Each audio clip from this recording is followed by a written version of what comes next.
Hello, everyone, and welcome to another episode of the 1871 podcast, our second in as many days, or if you count the quiz on Sunday, it's actually 3 days in a row. So just a reminder that if you are listening to the audio version of this podcast, you can now also watch all of our Series 2 episodes on YouTube. And if you'd like to do that, you can go to YouTube and search for 1871 podcast. And obviously, if you're already watching on YouTube, you knew that already. The audio version will always be available first, but we'll usually add the video version on our YouTube channel as soon as we can. Now, I mentioned Sunday, the quiz. I can now announce the winner of our 1871 quiz, and that was Chris Bennett, and he got an impressive 39.5 points out of 50. And we deducted him half a point because he couldn't remember someone's first name. But anyway, very impressive and well done to Chris. And if you want to have a go at our Reading FC quiz, you can find the episode wherever you get your podcasts, and it's also available on our YouTube channel.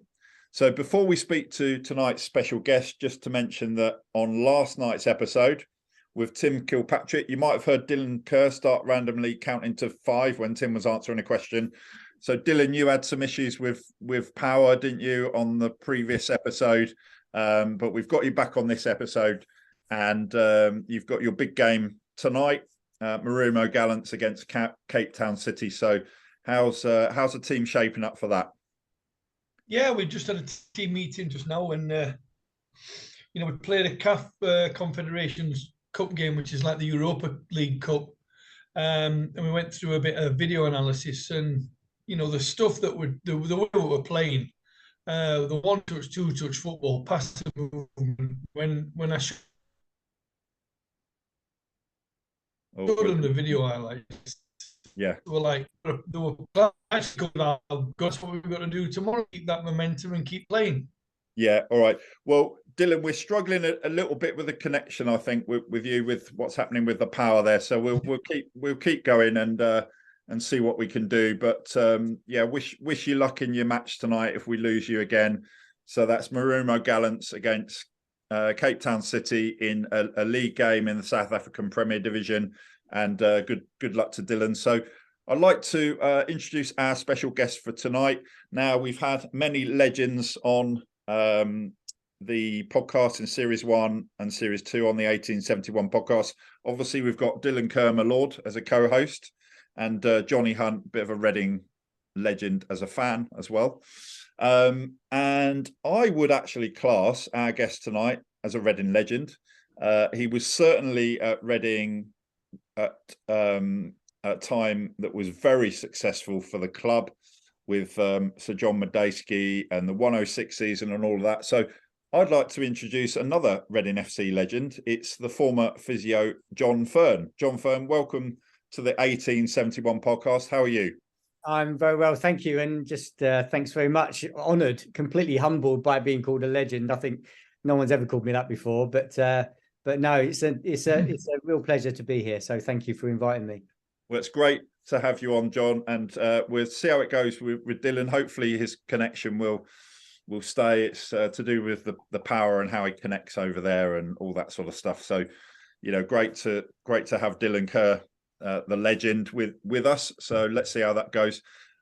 John, I just wanted to take you back to your time at Reading. You had quite a few years there, really successful time for Reading, and also when we were speaking before the episode started, I think you described that as the happiest time of your life or something like that. So is that the case? What was that like in terms of not just your career, but as a highlight of your life, if you like?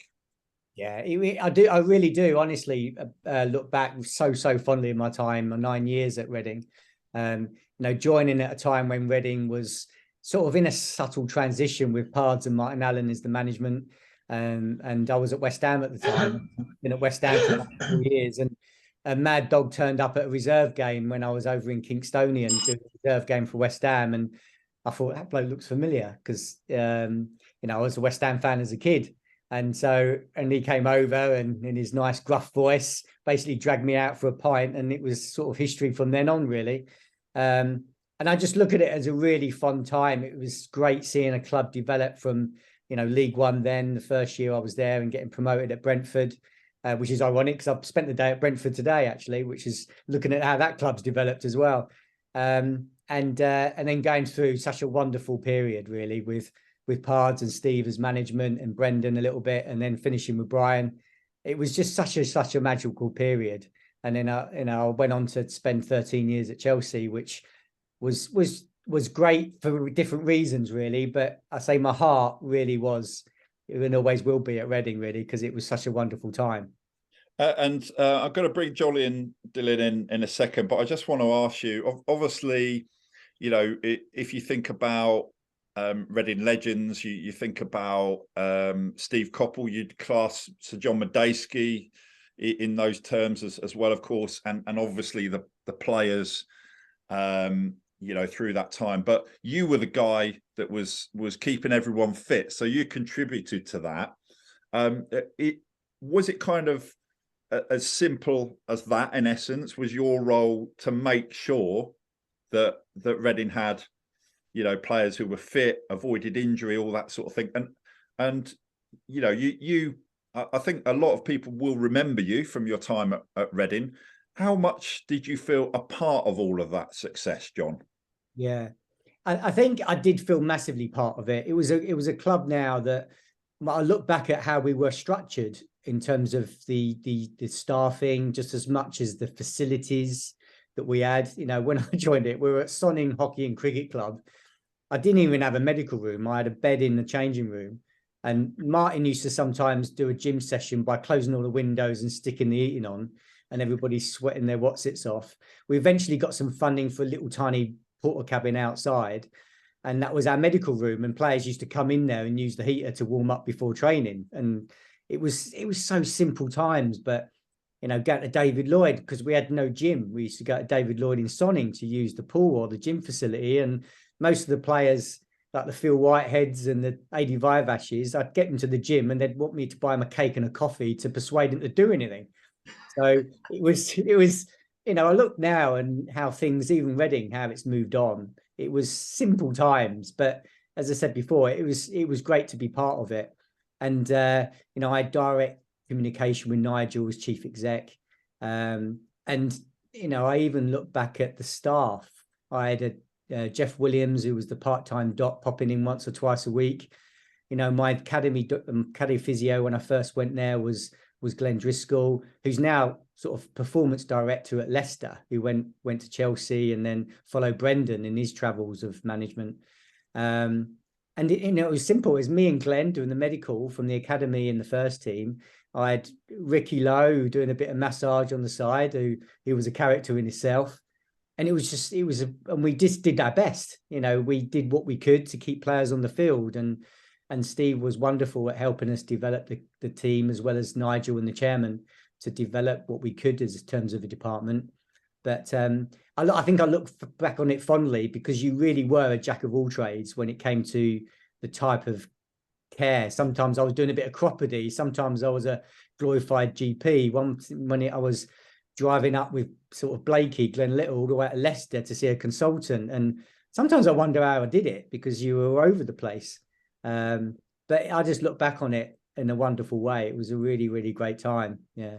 And anyone who's ever sort of worked with Martin Allen has always got a funny story about him. So, John, what's your funny story about Martin Allen? Because there are loads of them. I'm sure you've got one as well. So many. Well, I think my first initial thought was how Martin was, is that so much of his attitude was bravado, really. And he'd scream and shout, and sometimes really show you up in front of everybody and players, because that's his demeanour. And then he'd spend the evening on the phone to me apologising for the way he was that day, and said, "Oh, don't take it personally. I'm only doing it for this effect or that effect." But he had a heart of gold, and he was wonderful to work with, even though he was, some of his methods were really just typically old school, really. And I think the balance with him and Pards and the likes of Kevin Dillon and Brian and Nicky Hammond, it was a really lovely mixture of different skills and different personalities and characters. And it was that mix that I think made it so successful, really. And especially the year we got promoted, we didn't have anybody, like even from a player's perspective, we didn't have great players. We just had a group of players that gelled and connected really, really well. Yeah. And have you got a particular story about Martin that you can tell us? We can come back to that if you like. We'll come back to it, mate. I'll have a think about it. The thing is, I find that period of time was always volatile, because we used to train at Sonning, and then we went to Bradfield for a bit. We never really had a home, and Martin was just really sly on how he got me to go there in the first place. Because when he said, "Oh, I want you to come," and I met everybody, they always took me to the stadium. And I was stupid enough never to say, "Can we go to the training ground where we spend all our time?" So I always going around. I said, just let's say I was only a couple of years old at that point, and I was going, "This is great. This is lovely." And I was thinking subliminally, I was thinking training ground must be awesome. Not to mention we didn't really have one. And if I know now, I wonder whether, my idea of nutrition was the Sonning calf, really. That was the idea of what we were having on a day-to-day basis. But, and in Martin was just off the cuff. And I say the thing firstly always was the gym sessions he did. And it was just so old school. And, it was close to putting, sometimes I wondered if he put dustbin bags on everybody just to sweat it out type. That was that sort of mentality, really. But, you can't say sometimes it wasn't successful, because the first year I was there, we got promoted, which was amazing. Yeah. Dylan, I want to bring you in now. Obviously, Jon started at Reading, a few years after you left, but you were kind of just before Jon in terms of that transition to then when Martin Allen came in, when Alan Pardew came in, and then, obviously everything that came next. What do you want to ask Jon, Dylan? No, it's just interesting, when you listen to people and show it's the people that add value to the situation, training facilities, non-training facilities. Moving here, didn't have a gym, had to travel to do his chiropody. I had to do, it sounds like he was a can-do person, and that's what we had. That's what we had, with my 3 years at Reading. We had people that could do. There was no expectations, and everybody mucked in. I mean, there's a famous story, Jon, when we ran our own bar at the bottom of Elm Park, and in the players' lounge. I mean, you couldn't swing a cat in it, but we'd have 50 people in there. Yeah. And one weekend, Jeff Hopkins and Mickey Gooding were both suspended, so off they went on the ferry from Dover to Calais, and then went and stocked up the van of wine and Foster's lager, because that was everybody's choice back in them days. They would go there for the day, come back the following morning, not slept, and then stock up the bar. And it was like, last one leaves, cleans up and locks the doors, and that's the sacrifice we all made. And I think, every players now have got it so comfortable, and they're so pampered and looked after. Yes, we were looked after. We were, I wouldn't say we were pampered. But what players have got now at professional football clubs in the Premier League as well, more than in the Championship, but even Championship clubs, maybe some First Division clubs. They've got everything. They've got masseurs. They've got chiropodists. They've got feet specialists. They've got eye specialists. They've got everything that a football player needs, and they still complain. They'll still moan. So yeah, it's fascinating listening to you, and I love it. We've been told not to call him Mad Dog, but you've called him. So, Martin, we never mentioned it. Not us, not me. Oh, I didn't realise that. So he'll be after me now. Bloody hell. You'll be in trouble from him now. Well, to be fair, Jon. But do you miss it? Go on. Do you miss it? What would you have done better? What would you have changed in that time? I don't know if I'd change anything, because I think at the time you do what you can do at the time, and you do your best what you think's right at the moment, really, and you can only do with what you have in front of you.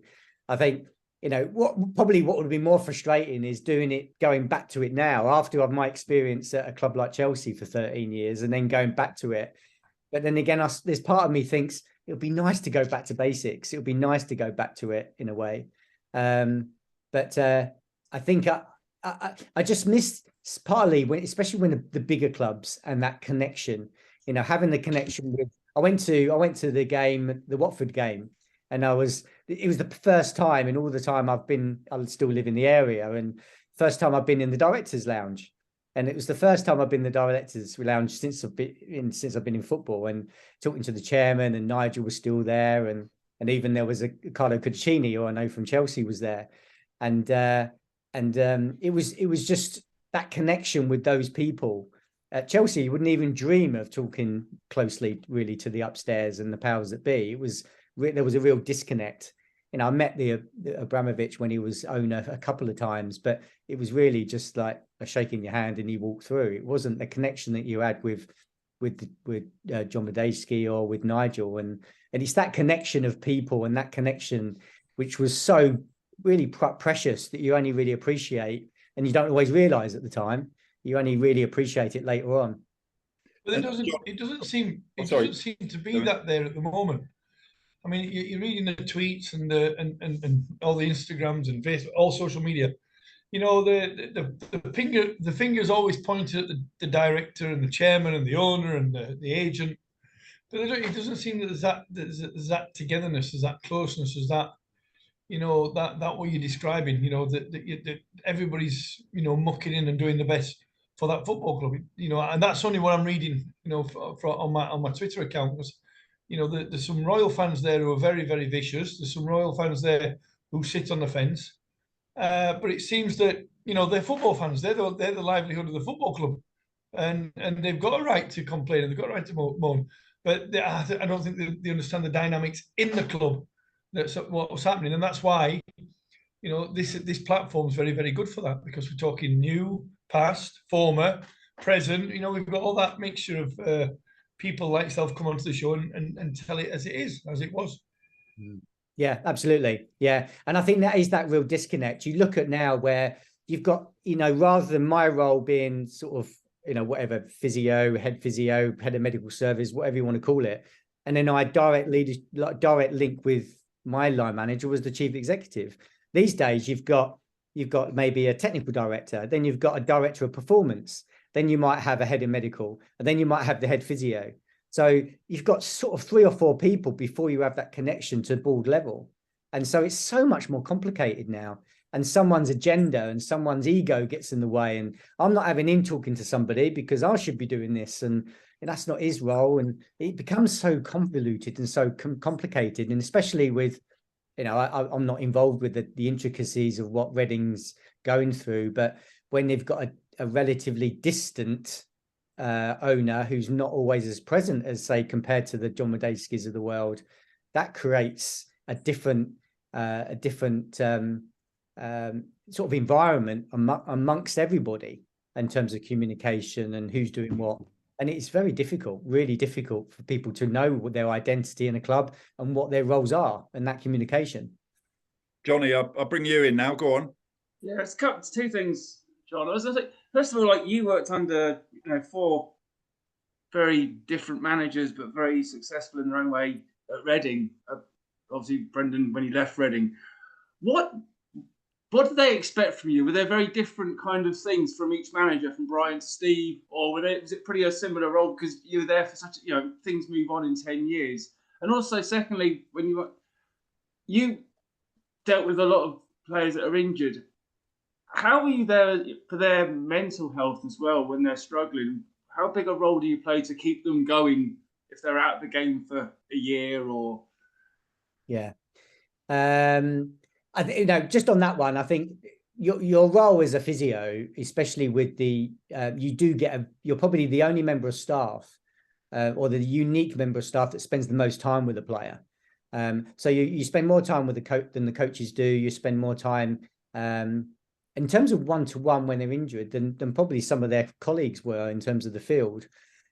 And you're part psychologist anyway when you're managing them. And some of the sort of big challenging injuries that we had at Reading, you do develop a very close link. And sometimes you're living that injury just as much as they are. Yeah. They're looking at you for guidance. They're looking at you for directing that process. And sometimes it's a challenge. You can't be great at everything. You can't know everything there is to know about all injuries there is out there. And so you're going through that in sometimes learning process, the best way to manage this. And sometimes, I hate to say it, but medicine is a little bit of trial and error sometimes. Now you go to your GP and you've got brain pain and you sort of think, well, is this cancer or have I just got headache? But the doctor goes through a trial and error process to come to a diagnosis. I'm a nurse myself, so I do the same. Yeah. So you're going through sometimes with the challenging stuff yourself. And the thing is now, back then, there was, when I left Reading, we had Luke Anthony was there, Dan Buchanan, who went on to have a successful period with Brian. And you had a good number of staff that you could have as your support network. When you're on your own and doing it yourself, it's even more challenging. You haven't got someone to bounce ideas off of and that sort of thing, and that's really, really difficult. And I'd be lying if I didn't have sleepless nights just as much as that. And I think all you can be is empathic with the player as much as possible, and you engage with them and explain. You understand this, but we're doing everything we can. And what I always felt, and this was probably coming from a Premiership team, West Ham at the time, is that I was aware of what a good quality medical team was able to deliver. And I tried to, even if we were in League One, I tried to deliver what I felt was a really good service as best we could. So if there was the top guy for knees, we still went to see him, even if we were in League One or the Championship.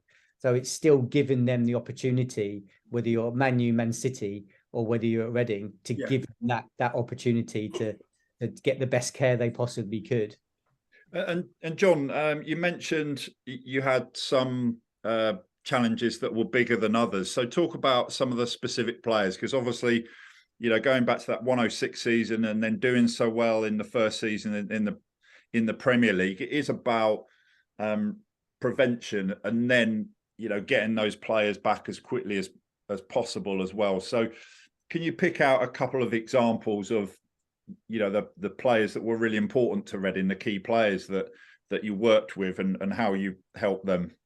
Yeah, I think in terms of some of the injured players during the time there was players that I remember that were a real challenge from an injury point of view, and that were big players for us. People like Dave Kitson, who I remember, I think it was Middlesbrough we played, and he got taken out right in the middle of the pitch, and they wiped out his knee. And to be honest, I've still got the video somewhere, and I still use it for lectures, because how he didn't do his ACL, I can't believe, because he completely got wiped out.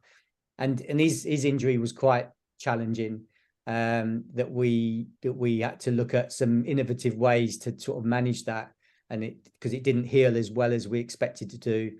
And then the other one that still haunts me to the day I die was Blakey's Glenn Little's Achilles. That he had what was known as a longitudinal tear through the Achilles. So the tear wasn't sort of across, his tear was within the tendon, so it was split. And it took us a long time to realize that, and it was only until we went to surgery that we realized what we were dealing with. And that was a real challenge. But as I said before, you're working with it together to get through that process. But I think the other types of issues that, I even look back at the irony of it all with the game against Chelsea, where Petr Cech got their head injury, and then Carlo Cudicini for them got injured, and they ended up putting JT in goal. And even that process, how the fallout from that from a club, Chelsea were really using a lot of blame on that time to blame our facility, why what was going on, and then Hunty, dealt with it in his way and got a little bit of a bad press, when I still believe that there was no intention at all on Hunty's behalf of what he was, and there was a lot of bad press going through that process. And then there was injuries like Kevin Doyle. Now we had a strike force like Kits, Kevin Doyle, Leeds, we set some good strikers. And it was funny that we always seemed to get one injured at a time. It was really quite strange, because I remember even Kevin Doyle ripped his hamstring to shreds, and it took us. It did take a while to recover, but it was as if everything was aligned. If you're going to get injuries, but one came in and one came out, and one came in and one came out. And so much, especially that year we went up, it was as if luck was on our side, and the gods aligned us perfectly. That one, I don't know if it's true, but someone said to me that we only used 16 players that year, and that is just uncanny. I can't believe it if it's true. Well, John, you mentioned Stephen Hunt, and we are very hopeful that he's coming on as a guest very shortly. So we'll ask him. Obviously, that was a major incident, and then another one. I don't know if he was still. Was Chris Casper still sort of technically at the club when you joined, or had he left by then? Casper bit, yeah, a little bit, yeah. Because how Johnny mentioned mental health, and obviously he, you mentioned Dave Kitson, but with Chris Casper, that injury ended his career. Yeah. So how do you help a player like that? Did you actually work with Chris at all to help him? My memory is not very long, really. I don't remember spending a lot of time with him. It must have been literally maybe a few months, or the transition, because my memory, excuse me, because it doesn't go back quite that far, but it's 20 years ago now. But I don't remember spending more that close amount of time. But we had a few players that struggled. I remember centre half Steve. Pardon? Steve Blatherwick, centre half, played centre half. God, and he had to retire with a knee issue. Adi Whitbread had a nasty knee issue. Even Paul Mortimer was having lots of calf issues, and we got him for a while. Now we had a lot of players that come through that struggling period. The funny thing is, I look back at what Kitts has talked about regarding his mental health, and I remember him talking about when he went to South Korea. So the year we went up, and we went to South Korea on tour, and how he struggled with his mental health during that period. And it was funny because back then it really wasn't, I was not aware of it. I just wasn't aware that I always felt I have a good relationship, and I've met up with Kitts just a few weeks ago, and we still text each other regularly. But back then it just wasn't talked about. It's just such a different time now than it was before. And yet now those same conversations are so much more open and so much more freer to feel open, that you're not being judged and labeled in a way that back then would have been really a real stigma against that discussion and open up like that. And Dylan, want to bring you back in now. Obviously, as a player, former Reading player, throughout your playing career, you must have had kind of injuries, niggles, all that sort of thing. What was your relationship like with the physio at Reading, in terms of how the physio helped you if you got injured or you had niggles or whatever?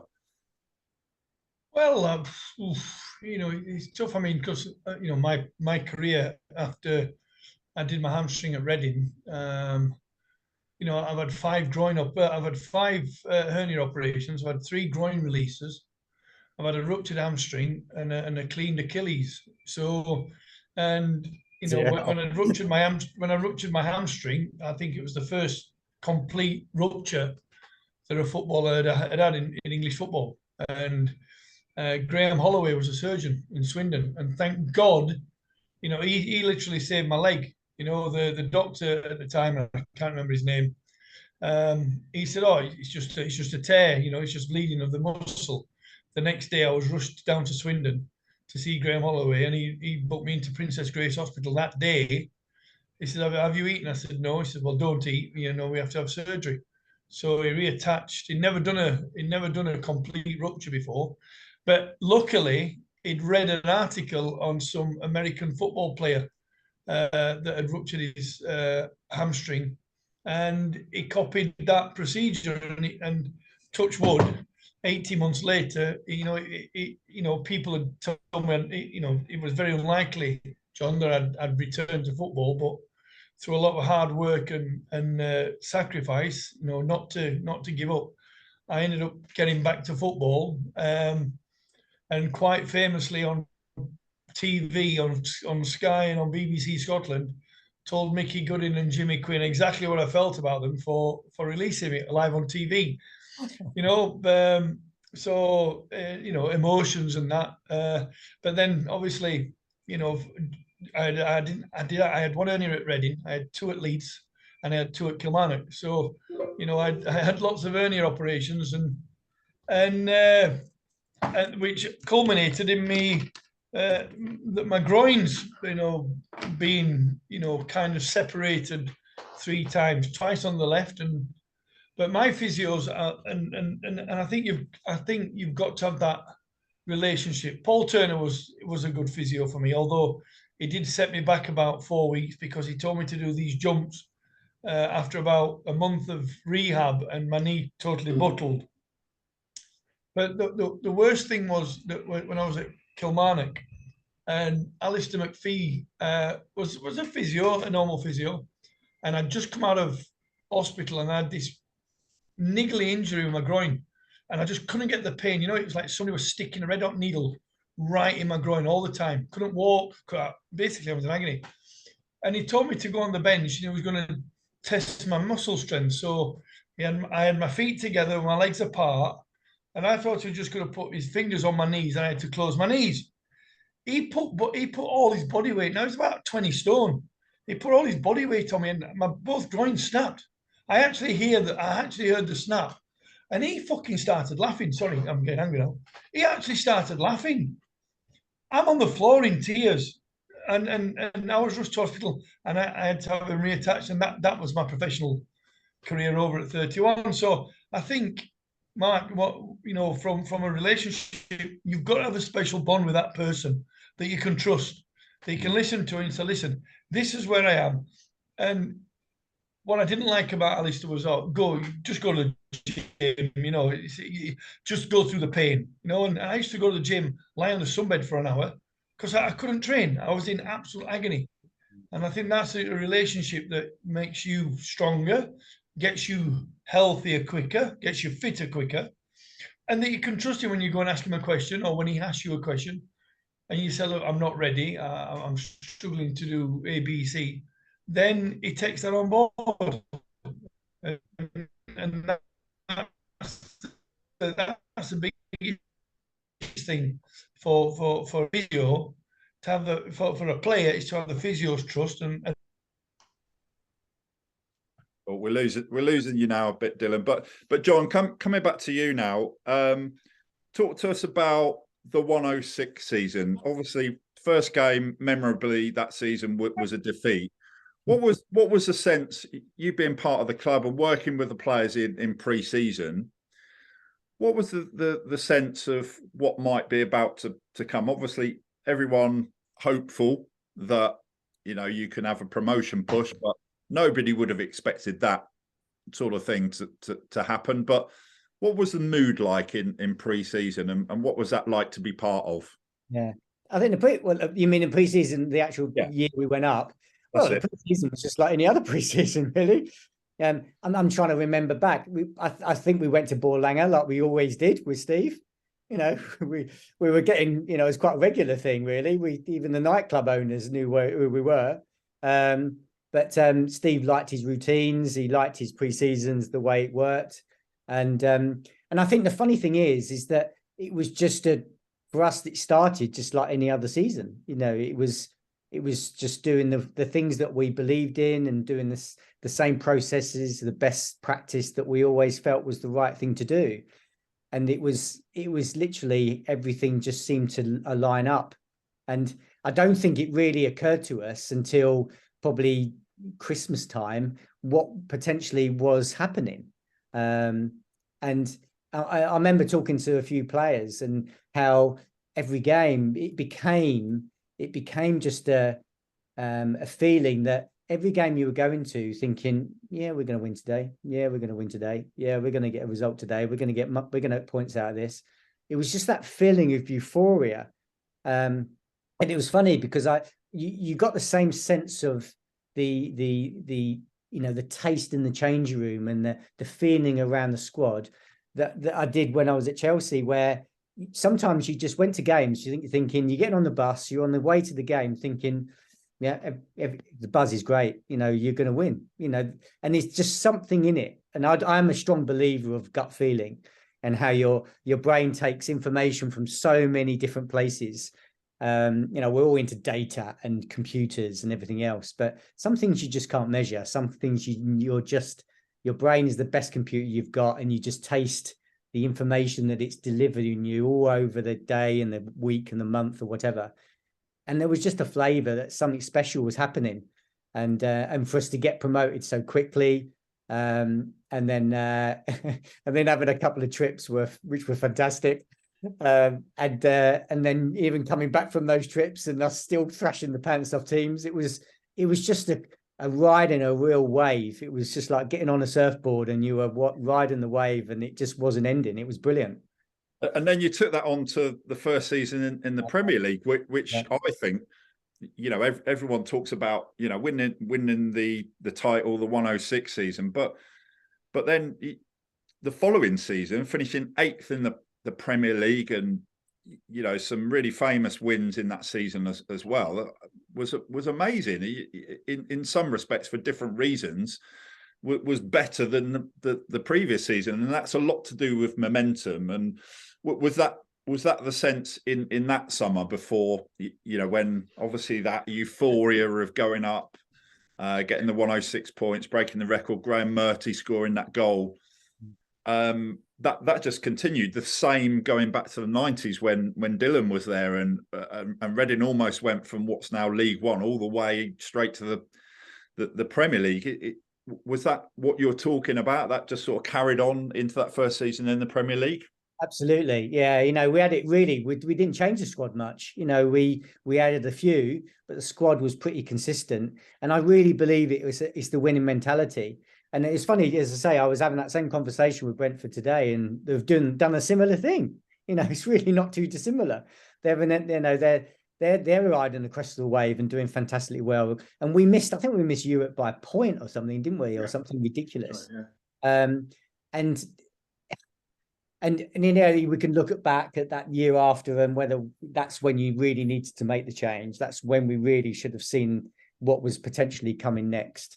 And even bouncing back the year after, and Steve deciding to leave, and you know, I think he's even said that, you know, maybe that wasn't one of his best decisions in the future back then. But yeah, you're right. It literally was that winning mentality, and how it became just so built into what you were doing.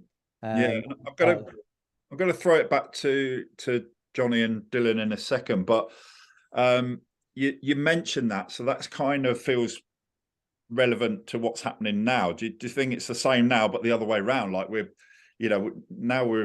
lost 3 games in a row, no goals scored. Do you then go in to the next game kind of with the opposite feeling almost, do you think?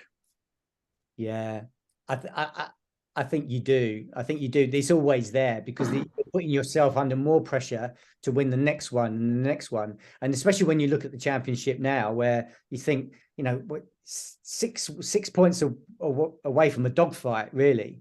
And the way the games come thick and fast, you're 6 points on, you're thinking you're knocking on the playoffs. 6 points off, you're knocking on a relegation fight. And it's a horrendous league from that side of things, really. You know, the irony is even the Premier League's not far off that at the moment as well. And that's what makes it a great league to get out of, just as much as a great league to play in and to watch and to be a fan of. But also, you know, it's incredibly stressful when you're really linked with a particular club that's on that, you know, that harder end of the scale, really. But and this is where the pressure is hard, you know, the pressure for the management to turn things around quickly, and to, you know, use his people around him to try and make a change and to break in. And especially even things like the points deduction and the EFL stuff hanging over you. It just can't help. It just can't help that longevity of where things are going in the future and what's going to happen. It's all unsettling. Johnny, bring you back in now. Yeah, John, when you're saying, like, you know, when a team's successful, as a physio, do you get less players coming into their injuries? You know, they go, oh, I'll be all right this week and I'll run it off? Or do you, when the team's not going so well, yeah, not so good this week? Well, funny enough, I wasn't at Chelsea when they were probably in their worst they were for the last 15 years because I'd left by then. But I can imagine it got very busy because I think at one point they had something like 11 injuries in there. But yeah, I think to some extent, I think everything hurts a little bit more when things aren't doing well, and everybody wants to play when things are going really well and want to be part of it. So there is a little bit of that. But I think players get a bad rap sometimes. You know, players don't want to be injured, for God's sake. You know, I've had managers that make me stay with players until 5, 6 o'clock because they want to be inconvenienced because he reckons that they're making it up. Players don't want to be injured. Players want to be out there playing football and doing what they love. They don't want to be stuck with some snotty-nosed physio. They want to play. You know, it's simple as that. And it's my job to get them out on that pitch as quickly and as safely as possible. So that's the most important thing. And I'm there to help the process and to facilitate that player back out there as quick as I can. So, and how quick how's the process changed, John, from 22 years ago when you started with us to where, you know, at Chelsea, the whole, you know, the medical, the technology for you as a physio. Yeah. Is it too easier now, or is it you lose your own personal instinct kind of part of that now? I think it's harder now because you've got so many influencing factors. Firstly, you've got influencing factors to the player. You know, a lot of players now have their own gurus outside the club, and you're fighting with, they're having someone saying this in one ear, and they've got someone saying something else in another ear. They've got maybe their own physio, they got their own S&C coach or personal trainer, as well as having all the staff who've got opinions. You might have a department that somebody's pushing one agenda and somebody else is coming from a different angle. You know, I do look back and it was simpler. It was so much simpler back then. And maybe that's why I look at it in a maybe a romantic way, because it was simple way. Yeah. You know, it was very simple, and the money was obviously nowhere near. But I look at, you know, the data and look at computing and look at analysis, and it makes everything so complicated. And I worry that we overcomplicate it and overthink it too much. Yeah. Rather than really looking at what is the essence of what we're dealing with. We're still looking at, now I was having a long chat today about hamstring injuries, and there's a paper that came out recently, and they did a 20-year review of hamstring injuries, and hamstring injuries have actually doubled in the Premier League in the last 20 years. So we've got more information and more data, and more we know how to treat them. John, we're going to, sorry to interrupt, we're going to bring Dylan in now because he forgot to switch his mute on. Dylan, go on, bring you back in. Sorry. That's all right. No, I mean, John, listen, you know, you come to Africa and see what they do for a physio. We haven't got a physio. The clubs that I've been at 5 clubs, they haven't got physios. They've got people that are family members that they call themselves masseurs or ngomas, right? So basically, if you've got an injury, they'll take you to some witch doctor and they'll cut you. So if you've got a hamstring injury, you know, they'll not take you for, most of the clubs don't take you for a scan or an x-ray or anything like that. They'll just put a blade onto you until you bleed. And it's frightening. It's frightening because they're called sangomas. That's what they believe in. You know, and we've got two so-called physios. They're not physios. They're just the chairman's friend and the general manager's probably girlfriend.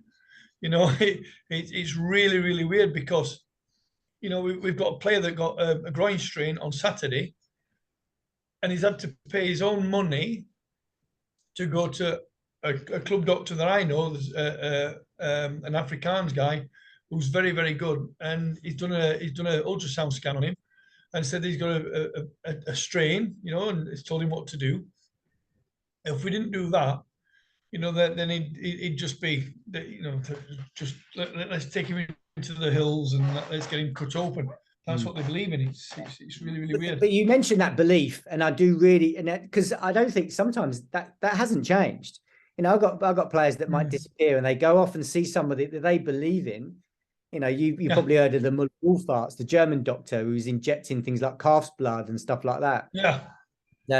That sort of thing still happens, and it's amazing that power of belief. You know, we got the thing in the medical world called the placebo effect. I never underestimate the power of the placebo effect. It's incredibly powerful, and it's more important than sometimes what you're being done. And it's coming back to the same thing that Dylan mentioned in terms of trust. If you've got the trust of a player, I could tell a player to stick his head in the oven for 5 minutes, and that will be the best treatment he has. If he believes in that, then and it's going to make him better, the chances are it's going to make him better. If you believe who was the most likely to do that? Was it Glenn Little or someone else? What, stick his head in the oven? Yeah. I know I'd like to stick a head in the oven. I know that.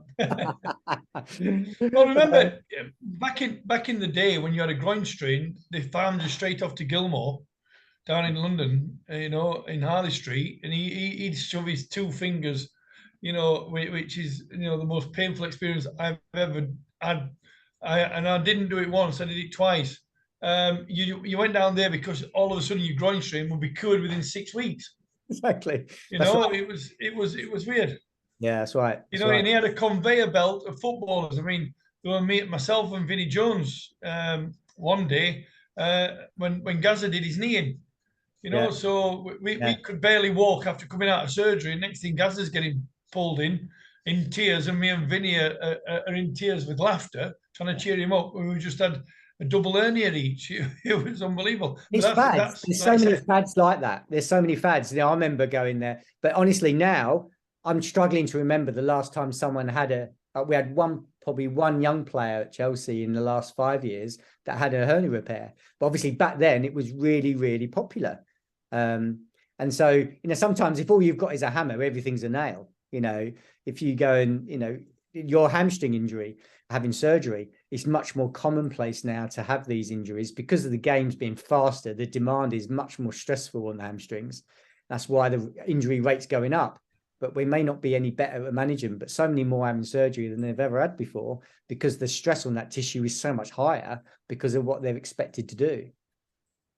Jon, I just want to talk to you about your time at Chelsea. Obviously, you left Reading for Chelsea. Oh, sorry, Dylan, did you want to come back in?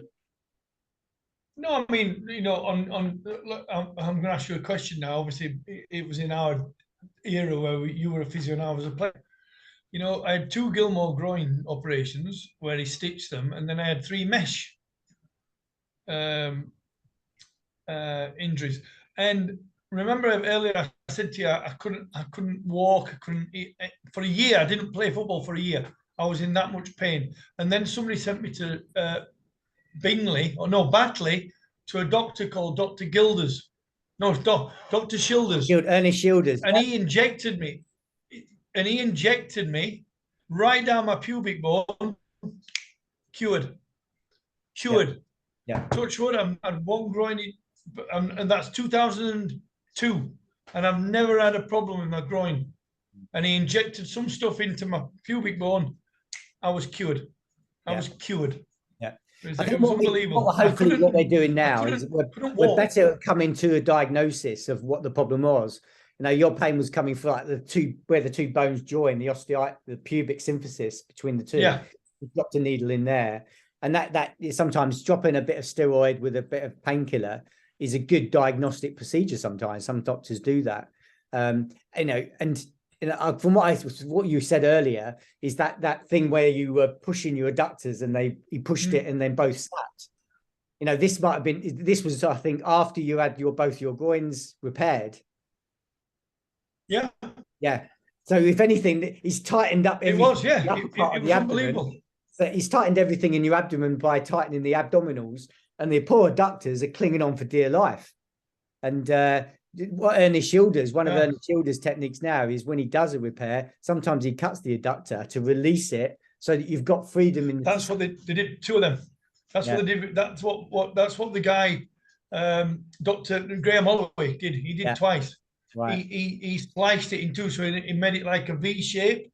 Yeah. So he took the pressure off. Yeah. And then I always remember I went on a stag night down the Norfolk Broads with one of my best friends, and we was in a nightclub. I'd just been out of the hospital about 4 weeks from my first groin release, as he called it. And obviously they're all drunk, and I'm trying to make sure that I don't do anything. The guy picked me up and spun me around, and I caught my leg on somebody, and my leg just went that way, and my rest of the body. But I phoned the doctor. He says that's the best thing that could have happened to you because you that's got right. rid of all the scar tissue. Yeah, And it were.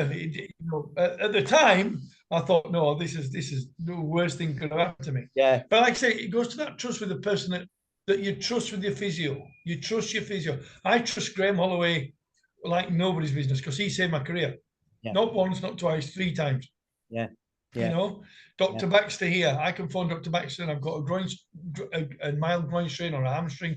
I'll go see him and he'll say, no, this is what you do, and I'll do it. You know, and then there's other people that, John Heselden, God rest his soul, was a great physio, great lad in the dressing room. He was brilliant. But, did we have a relationship with him? No. Because she used to go and say, oh, my calf's tight. Get out, you big woofter, get out on the field and run it off. It was old school. It was old school. Yeah. And we had a similar situation at Reading. When my first season I went there, we had a player that was just had a Gilmore's groin, and I was in the gym with him, and we were doing a drill, and he said, "Fuck!" He just went pop. He went, "God, something's just popped in my groin," and then I'm thinking, "Oh bloody hell, what we done here?" And he literally did the same thing as you did. He just tenotomized. He just released his adductor. He goes, "You know what? I feel fantastic," and he played a week later. And he in that process, what happened to him was his body's way of finding a way of releasing some scarring.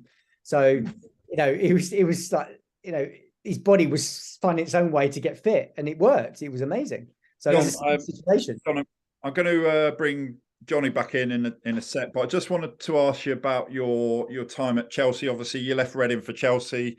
Successful time in terms of trophies and all of the rest of it, but you've been quite open about, how that ended for you at Chelsea, what you thought of the treatment of, there was that the situation with the physio Eva there. Tell us a little bit about your time at Chelsea, when the club was successful, and then your thoughts about the treatment of yourself and Eva and some of those other people. Well, there was a time when we just got promoted with Reading to the Premier League, and Chelsea were keen for me to join them then, and that's when Jose was manager the first time at Chelsea. And to be honest, I felt some loyalty to Reading. I felt that I worked hard with the squad and the team and the people that are around me. That in the end, I just told them I'm not really ready for this. I want to see Reading in the Premier League, and something that I've worked hard with to see that through. So I'd put it off for a few years, and Bryce still says to me that he only waited for me to become manager, and then you thought, oh, so this, I'm going off to somewhere else.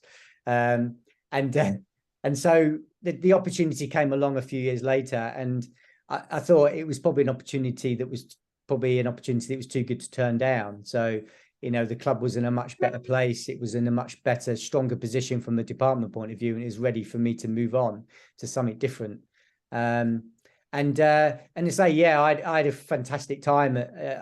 I have fond memories, different memories, and very fond memories of my time at Chelsea. The Eva scenario situation of us, being hung out to dry a little bit with Jose, and really it was like a bit of a very clever deflection tactic from us drawing against Swansea first game of the season, or one of the early games, but it worked perfectly because no one was worried about the result. It was all everything else. And it was one of those things where, I just got on with my job. I think I've said a few times since, is that we had City very quickly after that, and me and Jose were fine afterwards. I was there to do a job.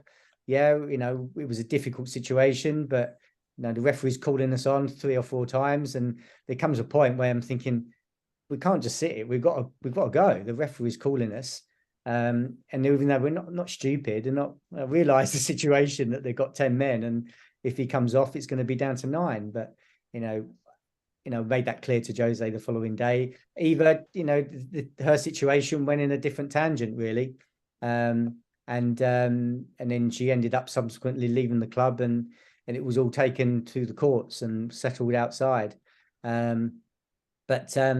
And then more recently, obviously, there was big changes going on with the the effect of the war, the Ukraine war, on the likes of the ownership of the club at Chelsea, and the knock-on effect of that. Then the club being bought out, and then the repercussions of that. I think we all we're not naive. We all expected change. We all expected things to be churned up.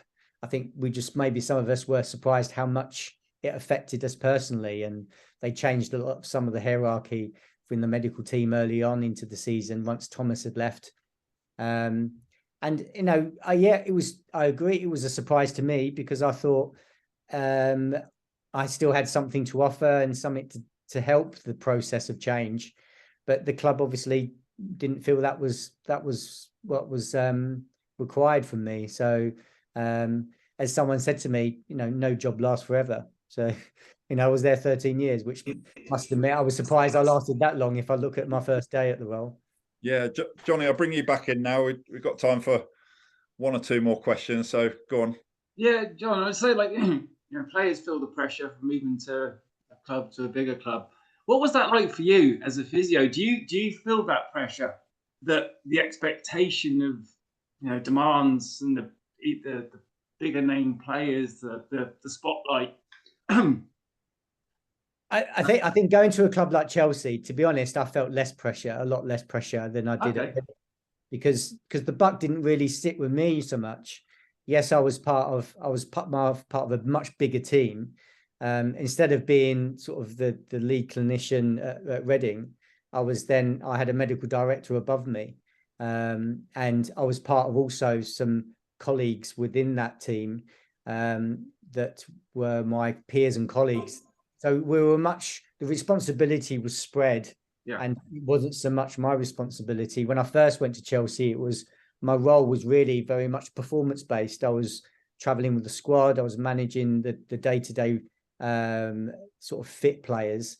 And it was only over a period of time I started to get more involved with injured players. And then to be honest, my role changed over the 13 years. My role changed massively. From doing games to doing more rehab, to doing more overseeing managerial roles, to linking with the academy and maybe with the women's team. And in a way, that's what kept it really exciting, because I was doing so many different things, sometimes from season to season. And that's what was the exciting thing, really. And now your next change, you've come home to Reading. Is that right? Your new role that you're doing? Well, I'm only doing a little bit, really. I left Chelsea, a few months ago, and it was more of a case of going back to the guys that used to be at Reading, Luke and Dan and Tristan, and the staff at Go Perform. I've always seen the system they've had at Go Perform develop, and it's a fantastic model. It's a model really that professional clubs have. And it's really delivering that to the Joe public, really, and to people that are serious about their sport and activity.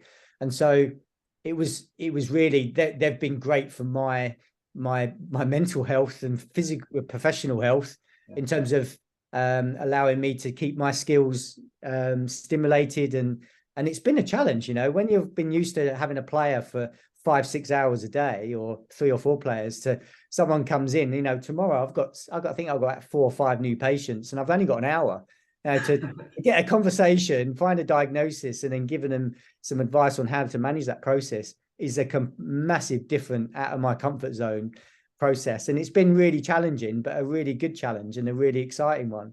I'm only doing 2 little afternoon, like 2 half sessions. But it's been a way of really keeping stimulated, and it's maybe not what I'm maybe going to do on the long run. Maybe, I don't know. So. John, I just want to finish off. Can you put into summary? You've said that it was such a special time in your life, not just your career at Reading, but can you summarise that in one sentence? What you know, your memories of that time at Reading and what that meant to you? I think having a club that is really community based, with people that just care about the club, care about the people around it, you know, the fans engaging. I've seen the Madstad. I'll always call it the Madstad. I'm not calling it SLE. Thank you. That's what I said today when we was talking to Tim. Absolutely. I think if there should ever be a legacy, that should be more than enough. But you know, I've seen that place rocking, and I look at, you know, the Derby thrashing, and all, you know, that stadium has been fantastic, and it's a combination of everything that gels it together. it's people. And the best thing, whether it's fans, whether it's people upstairs, whether it's the people and the players that work there. And having that centenary game last year was so magical. And even there was an essence to that, even of the throwback to what could have been, is so special. And I think we should all look back on it so fondly. Yeah. Well, Jon, listen, thanks ever so much for joining us. It's been fascinating to talk to you, and an hour has gone past really, really quickly. So I think that's a good sign when that happens. But look, just want to say thank you ever so much to Jon. Dylan, good luck for tonight. And our next episode should be with Noel Hunt, and that's either going to be on Thursday evening or Friday evening. So look out for that. Our next episode, all being well, is going to be with Noel Hunt. And then, of course, Blackburn away tomorrow. So let's hope we end that losing streak. And I'll finish off by saying, come on, you R's.